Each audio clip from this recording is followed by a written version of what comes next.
Сәлеметсіздер ме, құрметті оқушылар? 7 сыныптың қазақ тілі сабағына қош келдіңіздер. Бүгінгі сабақтың тақырыбы бүкіл әлемдік желі интернет, ғаламтор. Сабағымыздың мақсаты ұсынылған ақпарат бойынша факті мен көзқарасты ажырата алады, проблемалық сұрақтарға мәтіннен деректер келтіре отырып, дәлелді жауап бере алады. Олай болса, құрметті оқушылар, ой қозғау әдісі бойынша мына суретке назар аударсаңыздар, 1 сағатқа әлемде интернет өшетін болса не болар еді? Осы сұраққа жауап іздеп көрейікші.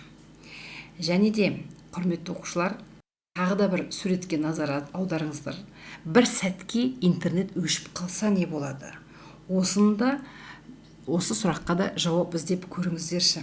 60 секунд, яғни 1 минутта WhatsApp желісі арқылы 20,8 миллион адам хабарлама жібереді екен. Және өздеріңізге таныс YouTube телеарнасын 2,78 миллион адам 1 минутта көреді екен.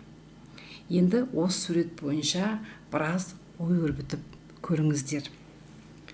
Жақсы, құрметті оқушы, онда сабағымызды бастайық. Бірінші тапсырманың тапсырмасы осындай. Яғни осы мәтінді түсініп оқуларыңыз керек. Және де осы тапсырма бойынша осы мәтіннен фактілер мен көзқарастың айырмашылығын түсінулеріңіз керек. Фактілерден мысал келтіріп, және көзқарастан мысал келтіре білулеріңіз керек. Олай болса, құрметті оқушы, мұқият тыңдап көріңіздер. Ғаламторсыз адам өмірін елестету өте қиын. Бүкіл дүние жүзіндегі адамдардың 90%-ға жуығы ғаламторды қолданады. Яғни, ғаламтордың маңызы зор. Бүгінгі таңда бұл желі жастардың ғана емес, ересектердің де айырылмас серігіне айналды. Оның пайдасы іздеген дүниеңді оңай табасың. Үнемі ақпараттар ағыны назарда ұстайсың. Дегенмен интернеттің зияны жоқ емес. Алдымен тәуелділік. Интернетке бір кіргеннен кейін түбегейлі шығып кету оңай емес. Әлеуметтік желілердің адамды еліктірер небір қызығы монитор алдында жіпсіз байлайды. Денсаулыққа тигізер кесірін былай қойғанда уақыт сұрыптайсыз. Әрі ғаламтордағының бәрі шындық емес. Ең алғаш ақш-та 1969 жылдың 29 қазаны ғаламтордың пайда болған күні болып саналады. Бірінші талпыныс 21 сағатқа созылса, екінші рет 1,5 сағаттан соң бәрі ойдағыда аяқталады. Қазіргі уақытта бүкіл әлемдік ғаламтор желісін 3,5 миллиард адам пайдаланады. Әлемдегі ең жылдам интернет Сингапур елінде. Әлемде 4 миллиард электрондық пошта тіркелген. Күн сайын олардың 190 миллиард хабарлама жіберіледі. Хабарламалардың 75% спам екен. Ғаламторға қосылған құрылғылардың саны планетадағы адамдардың санынан да көп. Исландияда ғаламтормен халықтың 97,8% қолданады. Бұл әлемдегі ең жоғары көрсеткіш. Интернет дүкендердің саны жай дүкендердің санынан асып кетті. Эверест тауының ең биік шыңында ғаламтор қолдану үшін мүмкіндік бар.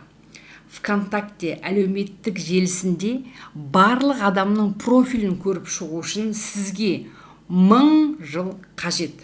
Алғашқы сайт 1990 жылы ашылды.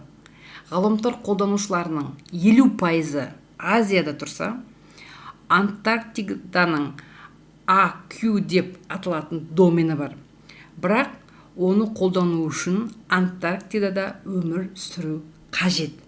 2011 жылы Біріккен ұлттар ұйымы ғаламторға кіруге тыйым салу бұл адамның құқығының бұзылуы деп мәлімдеді.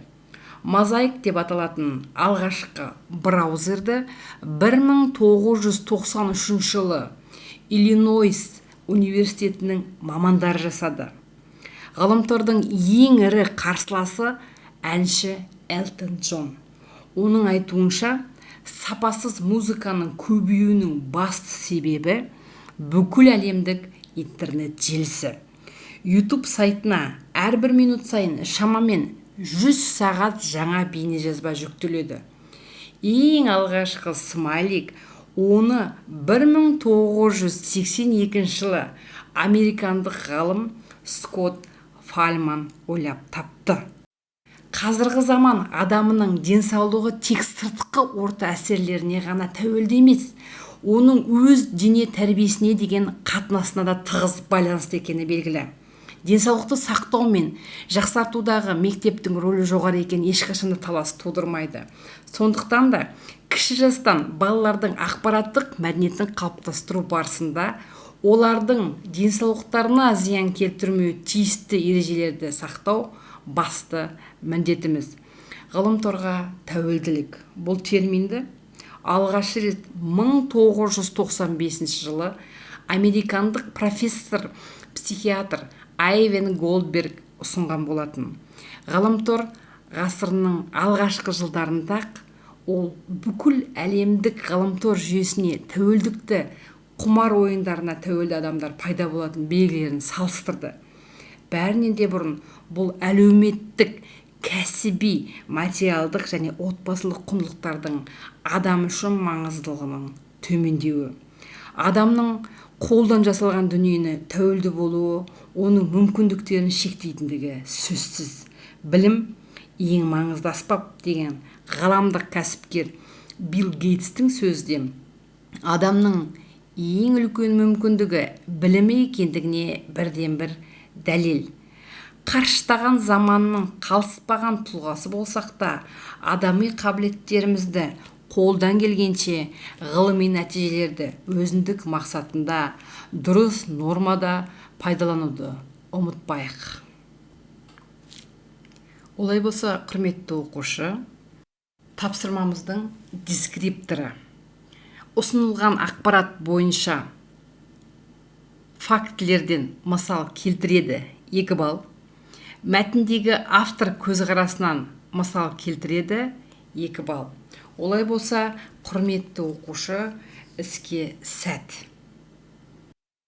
Білгенің жөн айдары бойынша, құрметті оқушылар, факті мен көзқарас сөздеріне түсініктеме бере кетсем.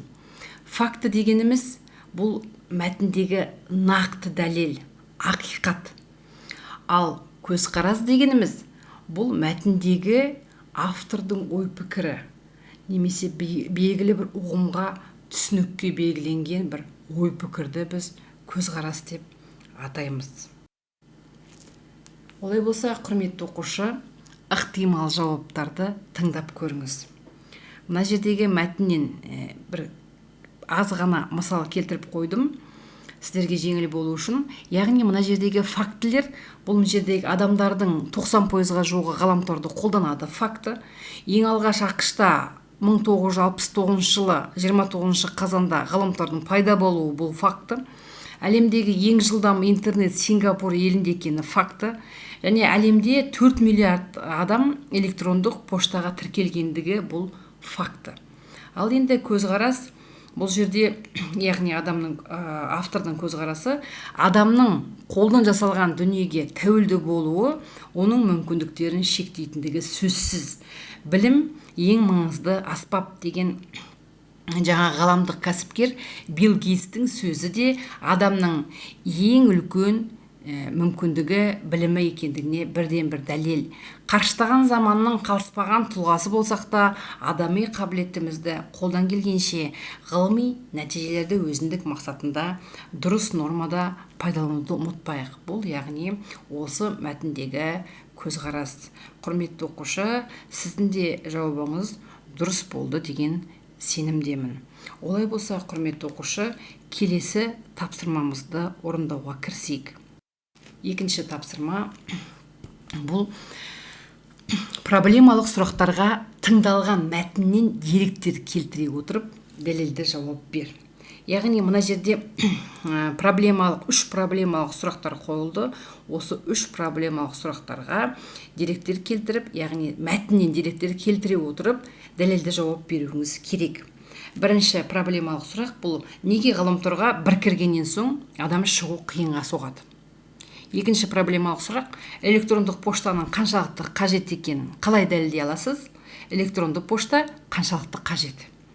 Және үшінші проблемалық сұрағымыз: әлеуметтік желілер болмаса не өзгерер еді? Және білгенің жөн айдары бойынша бұл проблемалық сұрақ құрастыру және проблемалық сұрақтарға жауап беру сізге не береді? Бұл яғни тақырыпты толық меңгеруге мүмкіндік береді. Белгілі тақырыпты толық зерттеуге жол ашады және оқушының ойлау қабілетін дамытады. Дескрипторы проблемалық сұрақтарға тыңдалған мәтіннен деректер келтіре отырып дәлелді жауап береді. Яғни бұл тапсырма 6 балл. Олай болса, құрметті оқушы, осы проблемалық сұрақтарға сіз дәлелдер келтіре отырып дұрыс жауап береді деген сенімдемін. Рефлексия. 1 минуттық жазба әдісі арқылы бүгінгі сабақта білген ақпараттың ең маңыздысы туралы 1 минут бойы жазасыз. Құрметті оқушы, сіздерге бүгінгі сабақ қызықты болды деген сенімдемін. Сіздерден тапсырмаларыңызды күтемін. Рахмет тыңдағандарыңызға. Аман болыңыздар. Ертеңгі сабағымызда кездескенше қош сау болыңыздар.